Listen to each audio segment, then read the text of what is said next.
beloved Boss Mike Cervera.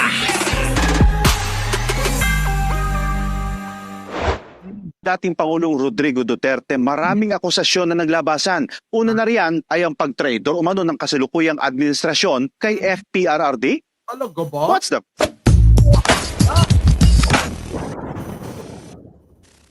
Yan ang sigaw ng mga Duterte supporter na nakabase sa pangako noon ni Pangulong Ferdinand Marcos Jr. na hindi makikipagtulungan sa ICC laban kay FPRRD.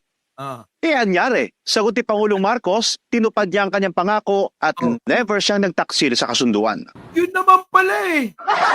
Tinupad niya naman pala yung pangako niya at hindi naman pala siya nagtaksil eh. Ano yung pinagngangal-ngal ng mga DDS kung hindi naman pala nagtaksil si Pangulo? Pangulo, ikaw na magpaliwanag rito. Ha? Ano ba yung sabi mo kasi? Oo, parang binigo mo yung yung mga damdamin ng mga DDS. Ayan tuloy, gusto na nilang i-boycott. Huwag nang magpadala ng mga pera sa mga pamilya nila. Ano yun? Pangulo, pasok! Bakit naman? Bakit naman pala eh? Bakit naman? Oh, yan ang sagot ni Pangulong Bongbong Marcos. Ma'am Inasar, thank you naman. Bakit nga naman? Si Pangulo kasi pag nagsalita ito, nakakaasar. Kung kayo magiging anti-Marcos, anti-Pangulong Bongbong, sigurado maaasar kayo sa mga sagot nito. Bakit naman? Yun ang sagot. Andali. Bakit? Ulit. Noon ni Pangulong Ferdinand Marcos Jr. na hindi makikipagtulungan sa ICC laban kay FPRRD. Anyari, sagot ni Pangulong Marcos, tinupad niya ang kanyang pangako at never siyang nagtaksil sa kasunduan. No. Bakit naman? No. Dahil consistent naman tayo. Hindi tayo tumutulong sa investigasyon ng ICC. Oo nga, hindi naman pala tumulong sa investigasyon ng ICC. Kayo, sinisisi si Pangulo. Tuloy. Ang tanong ngayon, paano nakarating ang arrest warrant sa bansa kung walang opisyal na ugnayan ng Pilipinas at ICC? Oo nga naman, Mr. President. Paano nga naman nakarating dito yung warrant of arrest? Oo, kasi ayaw nilang maniwala na wala ka daw kinalaman eh. Mr. President, paliwanag ka. Magpaliwanag ka sa taong bayan ha. It's very simple. It's a request to the Philippine government from Interpol to enforce the arrest warrant. And of course, we comply with our commitments to Interpol. We did not do this because it was derived from or it came from ICC. We did this because Interpol asked us to do it. And we have commitments to them, and we lived up to those commitments. Yun naman pala eh. May commitment tayo sa Interpol, mga kababayan. Hindi sa ICC, hindi na kayo pagtulungan. Napakaliwanag naman ng sinabi ng Pangulo na tayo ay may commitments tayo sa Interpol, mga kababayan, sapagkat kapag hindi ho natin yan na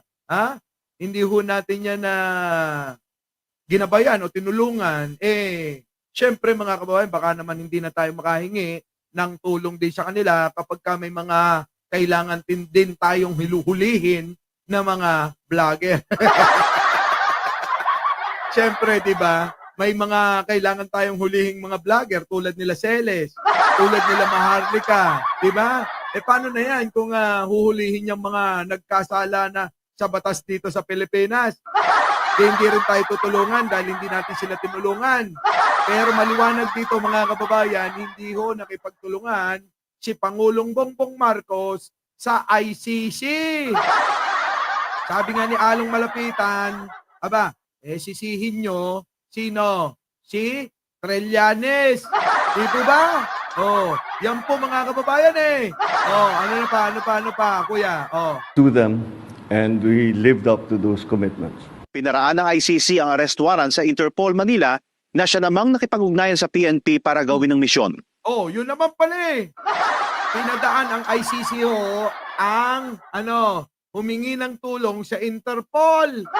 At ang Interpol Manila naman po, ang siyang humingi ng tulong sa PNP, sa pangunguna ni Marbil at ni Torre. Oh, ano, bakit ko sinisisi si Pangulo? Kaya tuloy sabi niya, bakit naman ako? Lagi na lang ako. Ako ang nakikita nyo. Ako nasisisi nyo. Pagising nyo sa umaga, ako pa rin ang nakikita nyo. Diba? Oh. Diba? Oh, yan na nga, mahirap sa inyo. Lahat na lang ng nangyayaring masama sa inyo, sisi kay Pangulong Bongbong Marcos. Oo, ha? Abay, may mga dinadaanan ho yan na proseso na hindi ho pwedeng pakialaman ni Pangulo. Ha? Kakanta na ba si Pangulong Bongbong Marcos ng ako nakikita, ako ang nasisisi, ako ang laging may kasalanan. Sabagay, Mr. President, ikaw ang Pangulo. Kaya akala nila lahat na lang, oo, ikaw ang may gawa nito.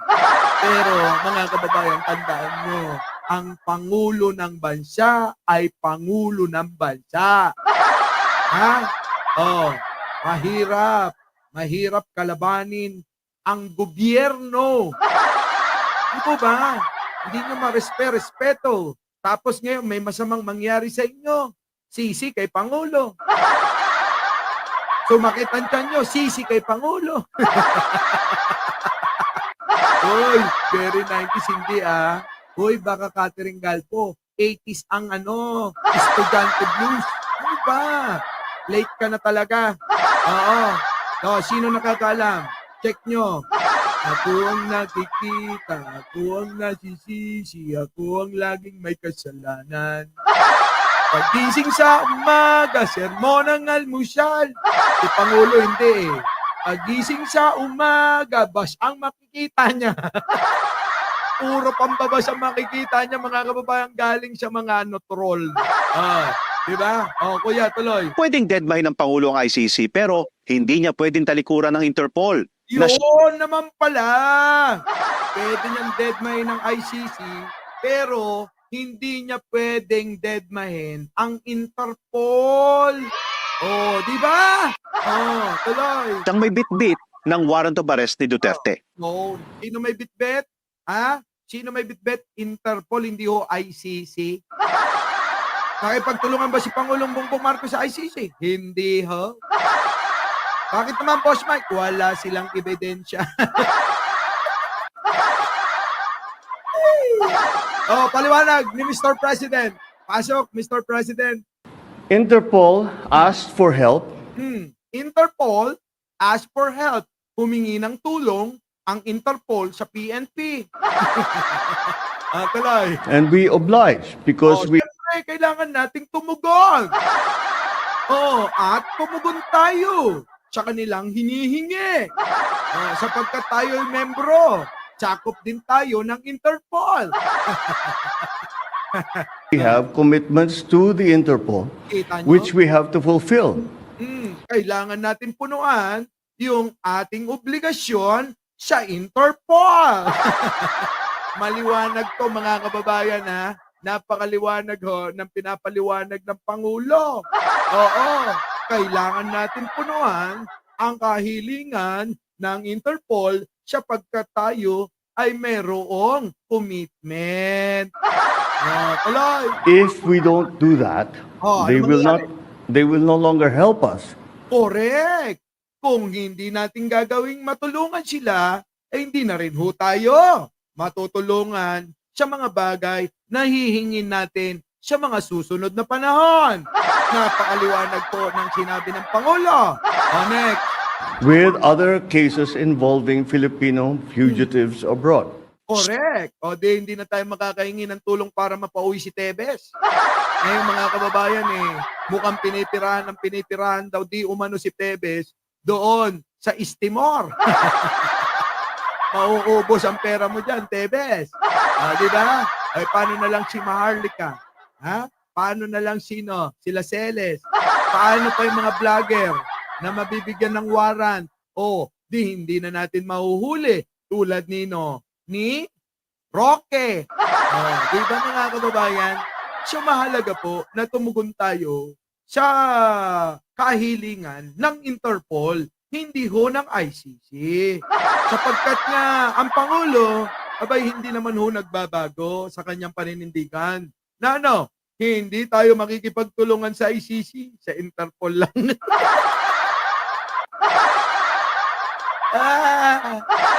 Diba? O, ganun nga, diba ginagago niyo si Mr. President? Sino ngayon ang mas gago? Ano? Gaguhan ba gusto nyo? Gaguhan, diba? Ayan, kita nyo, simpleng-simple lang. Simpleng-simple lang yung banat niya. Pero kapag inunawa nyo, mapipikon talaga kayo. Mapipikon kayo rito, mga kababayan eh. Diba? Tuloy, Mr. President. So, ang alegasyon na walang warrant of arrest, ekis yan. Ekes yan. Sabi kasi nila, kuyang wala daw warrant of arrest. Kaya ang tawag dyan kidnapping. Kinidnap daw yung tatay nila, mga kababayan. Yung tatay nilang uugod-ugod, kinidnap. Putik na yun, kung manginidnap naman kayo, pwede ba? Pwede rin naman yung bata-bata, di ba? Ako sasabihin niya, kinidnap si Digong. Kinidnap po si Tatay Digong. Ang dami-daming kikidnapin. Pwede naman yung mga mas batang Duterte. Di ba, mga kababayan? Napakasimple. Pero hindi mauunawaan to ng mga DDS. Bakit kanyo, mga kababayan? Yung emosyon nila yung pinapagana Hindi ho yung isip. Oo, hindi ho yung isip yung pinapagana. Emosyon. Yung emosyon na yung nagdidesisyon. Kaya tuloy, naisipan nila at napagdesisyonan ng emosyon, wag nang magpadala ng mga pera yun. Ang galing. Very good! Very good ang mga DDS. Very good kayo. Alam niya, mga kababayan. Mamaya talakayin natin yan. Tuloy! Meron naman talaga. At ang naiiwan na lamang na tanong ngayon, naayon ba sa batas ang pag-aresto? Ang sagot ng Pangulo. Ang sagot ng Pangulo? Mr. President, sagutin mo yan! Naayon ba sa batas ang pag-aresto? Ang sagot ng Pangulo. There is a very clear Gusto mo yung mga tawa na ganyan? Tawanan mo lang, Mr. President. Kasi kapag tumatawa ka ng ganyan, nangingisay ang mga yan. Nangingisay, mga kababayan. At document that will explain that will explain the basis on how we conducted this arrest of former President Duterte. Ginagawa lang ng gobyerno ang tungkulin nito sa taong bayan, sa batas, at bilang bansang bahagi ng Community of Nations na kailangan ding magtulungan sa kapakanan ng bawat isa. Correct! Alam nyo na. Nakakaloko yung tao. Ay, syempre. Oo, Mr. President, yung mga pangiti-ngiti niyang ganun Ay, ang sakit-sakit niyan. Okay, tayo na, narinig nyo na. Kailangan po nating tumugon, si Rukan Shaki. Huy! Di ba? Mga kababayan, kailangan na ho nating tumugon sa panawagan ng Interpol, hindi ho ng ICC. Ang Pangulong Bongbong Marcos, ulitin ko lang, mga kababayan, ay hindi ho lumayo at hindi po sumira sa kanyang mga sinasabi. May isang salita ho ang Pangulong Bongbong Marcos na hindi siya makikipagtulungan sa ICC. Sapagkat nga ho, mga kababayan, hindi nga ho yan na balita na siya mismo ang nagpapasok para mag-imbestiga rito. Dagtos, mga kababayan, kung inyong maalala na itong sila Matubato ay sumakay ng eroplano, pumunta ng ICC sa Dahig para doon magbigay ng salaysay sa kanilang mga nalalaman. At ganun din ang mga biktima. Sinamahan ni Trillanes ang mga biktima para doon magsampa. Ngayon, ano ang partisipasyon ngayon ni Pangulo? Wala ho, mga kababayan. Bagkus sinunod lahat ang proseso. Tumalima sa mga batas na umiiral sa pangdaigdigan tulad ng batas ng Interpol na meron din ang maraming bansa. Kita niyo mga kababayan. Ano ngayon ang kasalanan ni Pangulo? Kasalanan ba ni Pangulong Bongbong Marcos na pumatay si Digong? Inutos ba ni Pangulong Bongbong Marcos na, Digong, pag ikaw naging presidente, patayin mo lahat yung mga mukhang adik? Pero yung mga yung mga big time drug lord, wag mong papatayin. Pagkakapirahan mo yan eh. Sinabi bang ganon? Wala hong ganon. Bagkus mga kababayan, ang Pangulo bilang isang masunuring mamamayan ng bansang ito, abay, sumuporta pa nga sa mga bagay, sa mga ordinansa, sa mga tuntunin na ibinaba ni Digong. Kita nyo mga kababayan, kailan nyo ho nakita na kumontra si Pangulong Bongbong noong panahon ni Digong? Wala ho! Bagkus sumuporta pa nga. Ang tanong, bakit kung nagawa ni Pangulong Bongbong na suportahan si Digong nung kanyang panunungkulan, bakit ngayon siya naman ang panahon niya bilang Pangulo, hindi nila magawa? Dahil po mga kababayan, sa dami ng mga kaso nila, sa dami ng mga ginawa nilang kasalanan sa bayan at sa mamayan. Kita nyo na kailangang panagutan. Ito ba? Sabi rito ni Arnold Lopez, konti pa lang daw ho yung nagla-like. Oo, 3,000, magli-5,000 na ho tayo. Baka naman ho mga kababayan, konting lang naman, lambing sa inyo. Mag-like na ho kayo. Baka mamaya i-down na naman itong live natin, Diba? Imbis na pupunta na tayo sa climax ng kasayaan, mauudlot pa. Mauudlot pa mga kababayan. Kaya mga kababayan, alam nyo na, yan ho ang pahayag ng ating butihing Pangulo ng Pilipinas. Diba? Ngayon mga kababayan, siguro naman maliwanag na yan. Para sa inyong kaliwanagan, Ate Rosis, kunyari ka pa, hindi ka naman nagla-like dito. Mamaya magtitot ka na naman, makikikismis ka na naman. Pakinggan nyo. Pasok kuya, pasok. Sa pag-aresto kay dating Pangulong Rodrigo Duterte, maraming akusasyon na naglabasan. Una na riyan ay ang pag-traidor umano ng kasalukuyang administrasyon kay FPRRD. What's the... Naloko na. Yan ang sigaw ng mga Duterte supporter na nakabase sa pangako noon ni Pangulong Ferdinand Marcos Jr. na hindi makikipagtulungan sa ICC laban kay FPRRD. Anyari, sagot ni Pangulong Marcos, tinupad niya ang kanyang pangako at never siyang nagtaksil sa kasunduan. Correct. Bakit naman? Oo nga. Dahil consistent naman tayo. Hindi tayo tumutulong sa investigasyon ng ICC. Ang tanong ngayon, paano nakarating ang arrest warrant sa bansa kung walang opisyal na ugnayan ng Pilipinas at ICC? Correct. Ano nga yun, Mr. President? Pakisagot. It's very simple. It's a request to the Philippine government from Interpol to enforce the arrest warrant. And of course, we comply with our commitments to Interpol. We did not do this because it was derived from or it came from ICC. We did this because Interpol asked us to do it. And we have commitments to them and we lived up to those commitments. Pinaraan ng ICC ang arrest warrant sa Interpol Manila na siya namang nakipag-ugnayan sa PNP para gawin ng misyon. Pwedeng deadline ng Pangulo ang ICC pero hindi niya pwedeng talikuran ng Interpol na siyang may bit-bit ng warrant of arrest ni Duterte. Naman. Interpol asked for help and we obliged because we have commitments to the Interpol which we have to fulfill. Correct. If we don't do that, they will no longer help us Correct. with other cases involving Filipino fugitives abroad. Yun naman So, pala. ang alegasyon na walang warrant of arrest, ekis yan. Dahil meron naman talaga. At ang naiiwan na lamang na tanong ngayon, naaayon ba sa batas ang pag-aresto? Ang sagot ng Pangulo, There is a very clear Naman. document that will explain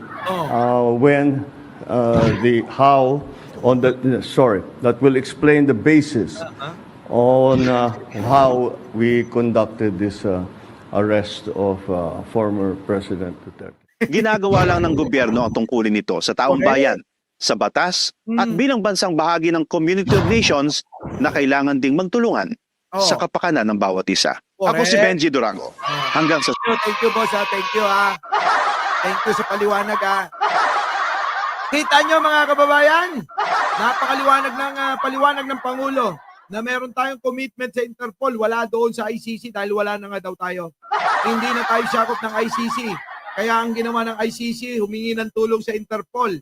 At ang Interpol naman, humingi ng tulong sa PNP. At ang PNP naman ay tumugon dahil yun ay obligasyon. Obligasyon! Maliwanag po yan, mga kababayan, ano? Obligasyon! Di ba? Hindi ho maintindihan ng mga tatanga-tangang mga DDS ito.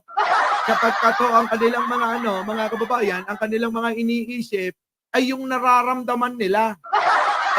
Dahil yung nararamdaman nila ay awa. Awa ho para sa isang tao. Ay sabi ko nga, mga kababayan, yung mga DDS, pinagpapalit na nila yung pamilya nila. Ipagpapalit na ho yung pamilya ng mga DDS para kay Duterte. Ganun ho katindi. Dinaig pa mga kulto, ano? Wala hong pagkakaiba kay Kibuloy.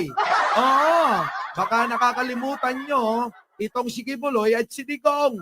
Ipapaalala ko lang, mga kababayan, ipapaalala ko lang, sususugan lang natin yung sinabi ni Pangulong Bongbong. Our beloved Boss Mike